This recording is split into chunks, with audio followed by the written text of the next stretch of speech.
Assalamualaikum warahmatullahi wabarakatuh. Bismillahirrahmanirrahim. Alhamdulillahi rabbil alamin. Wassalatu wassalamu ala sayyidina Muhammad wa ala alihi wa sahbihi ajma'in. Allahumma salli ala sayyidina Muhammad wa ala ali sayyidina Muhammad. Sahabatku yang dirahmati Allah, senang sekali rasanya bisa berjumpa lagi di channel Tazkiyatun Nafs. Semoga dengan menyimak video ini senantiasa Allah memberikan rahmat dalam ketaatan, kesehatan, barakah umur dan bahagia dunia dan akhirat. Semoga yang sakit diberikan kesembuhan, yang rezekinya sempit dilancarkan, dan yang sedang terlilit hutang semoga Allah melunaskannya. Amin amin ya rabbal alamin. Allahumma salli ala sayyidina Muhammad wa ala ali sayyidina Muhammad. Sahabatku yang dirahmati Allah, pada kesempatan video saya kali ini saya akan menyampaikan tentang 4 ciri rumah yang tidak dimasuki oleh para malaikat.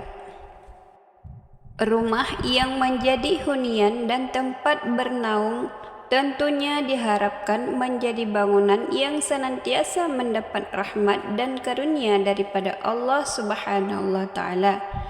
Hal ini dikarenakan banyak dari waktu seseorang yang dihabiskan di rumah, terutama bagi para kaum Hawa.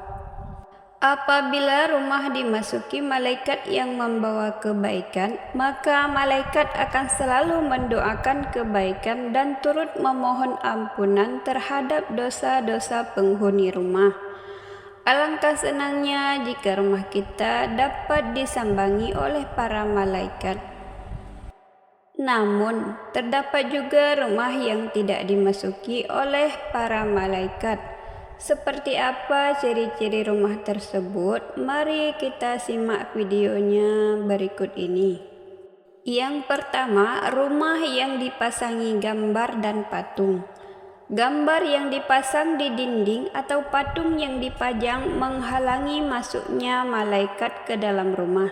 Rasulullah Shallallahu Alaihi Wasallam bersabda, sesungguhnya malaikat tidak memasuki rumah yang di dalamnya ada anjing dan gambar timbul atau relief. Hadis riwayat Ahmad, At-Tirmizi dan Ibnu Hibban. Disebutkan dalam buku Mengundang Malaikat ke Rumah oleh Mahmud Asy-Syafrawi, gambar yang dimaksud merupakan gambar makhluk yang bernyawa, seperti misalnya manusia dan binatang, baik yang dibuat dengan tangan berupa lukisan maupun dengan fotografi, sebab sebutan maupun hakikatnya tetap gambar. Adapun pohon dan bebatuan atau benda lainnya yang tidak bernyawa tidak termasuk yang dilarang. Imam Nawawi menjelaskan tentang hal ini lebih lanjut. Ulama berkata, faktor penyebab terhalangnya mereka ataupun para malaikat untuk masuk ke rumah yang di dalamnya terdapat gambar adalah karena membuat dan menyimpan gambar merupakan perbuatan maksiat, perbuatan keji dan menandingi ciptaan Allah. Serta di antara gambar itu ada yang diibadahi selain ibadah kepada Allah. Sementara itu, Indah Permatasari menyebutkan dalam bukunya Setan Selalu Bersemayam di Setiap Sudut Rumahku bahwa patung dianggap sudah menyerupai ciptaan Allah sehingga patung pun dapat menghalangi masuknya malaikat. Perkara hal tersebut juga telah dijelaskan jalan keluarnya dalam riwayat berikut. Jika engkau harus menggambar atau membuat patung, maka buatlah gambar pohon dan apa-apa yang tidak mempunyai ruh. Hadis riwayat Bukhari. Kemudian yang kedua, rumah yang terdapat anjing. Ummul Mukminin Aisyah radhiyallahu anha mengatakan bahwa Rasulullah sallallahu alaihi wasallam telah mengadakan perjanjian dengan Jibril bahwa ia akan datang. Namun hingga waktu pertemuan tiba ia tidak datang. Sambil melepaskan tongkat yang dipegangnya, Rasulullah sallallahu alaihi wasallam bersabda, Allah tidak mungkin mengingkari janjinya, tetapi mengapa Jibril belum datang? Tak kala Rasulullah sallallahu alaihi wasallam menoleh, ternyata beliau melihat seekor anak anjing di bawah tempat tidur. Kapan anjing ini masuk? Tanya beliau. Aisyah menyahut, entahlah. Setelah anjing itu dikeluarkan, masuklah malaikat Jibril. Mengapa engkau terlambat? Tanya Rasulullah kepada Jibril. Jibril pun menjawab, karena tadi di rumahmu ada anjing. Ketahuilah, kami tidak akan memasuki rumah yang di dalamnya terdapat anjing dan gambar patung. Hadis riwayat Muslim. Para ulama pun menjelaskan mengapa anjing dapat menghalangi malaikat hendak masuk ke rumah. Beberapa alasannya adalah karena air liurnya yang najis, memiliki aroma yang tidak sedap, dan terdapatnya larangan syariat memelihara anjing. Adapun malaikat hanya tidak masuk ke dalam rumah yang di dalamnya ada anjing yang diharamkan. Terdapat anjing yang tidak diharamkan diantaranya yakni anjing pemburu, anjing yang ditugasi menjaga sawah ladang, dan hewan ternak, dan juga anjing penjaga. Kemudian yang ketiga, rumah yang dihiasi suara-suara syaitan. Malaikat menyukai rumah yang selalu dilantunkan ayat-ayat suci Al-Quran, dikumandangkannya azan, dan juga diperdengarkan sholawat kepada Rasulullah sallallahu alaihi wasallam. Namun, apabila rumah yang di dalamnya justru dihiasi oleh suara-suara syaitan, malaikat pun enggan untuk datang. Hal ini merujuk kepada suara-suara nyanyian atau musik yang bisa mengundang maksiat dan juga dosa.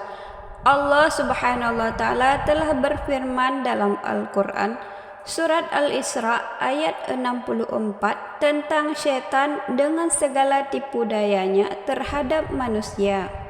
Ibnu Abbas menerangkan tentang ayat ini bahwa suara syaitan adalah lagu, seruling, dan perkataan yang sia-sia. Pendapat ini juga menegaskan bahwa apabila rumah yang berisi pertengkaran, ucapan kotor, dan juga makian, maka rumah tersebut termasuk rumah yang dihiasi oleh suara-suara syaitan. Kemudian yang terakhir yaitu yang keempat, rumah yang kotor dan bau. Malaikat menyukai bau harum dan merasa terganggu dengan bau busuk. Bau harum tentunya hadir karena kita selalu menjaga kebersihan, menyingkirkan hal-hal yang kotor dan berbau tidak sedap. Bahwa dalam ajaran Islam, kebersihan adalah sebagian dari iman. Hal ini disebutkan dalam hadis berikut. Barang siapa yang memakan bawang putih, bawang merah, dan makanan tidak sedap lainnya, maka jangan sekali-kali ia mendekati atau memasuki masjid kami. Oleh karena sesungguhnya para malaikat terganggu dari apa-apa yang mengganggu manusia. Hadis riwayat Bukhari dan Muslim.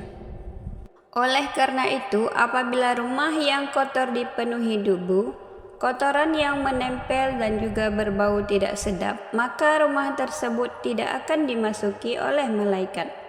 Itulah beberapa ciri-ciri rumah yang tidak dimasuki oleh para malaikat. Sebagai umat muslim, kita dapat menghindari hal-hal di atas agar malaikat dapat memasuki rumah lebih leluasa, sehingga rumah kita akan dipenuhi oleh keberkahan. Amin amin ya rabbal alamin. Sahabatku yang dirahmati Allah, hanya inilah yang dapat saya sampaikan. Bila ada kata yang salah dalam penyampaian, saya mohon maaf. Wassalamualaikum warahmatullahi wabarakatuh.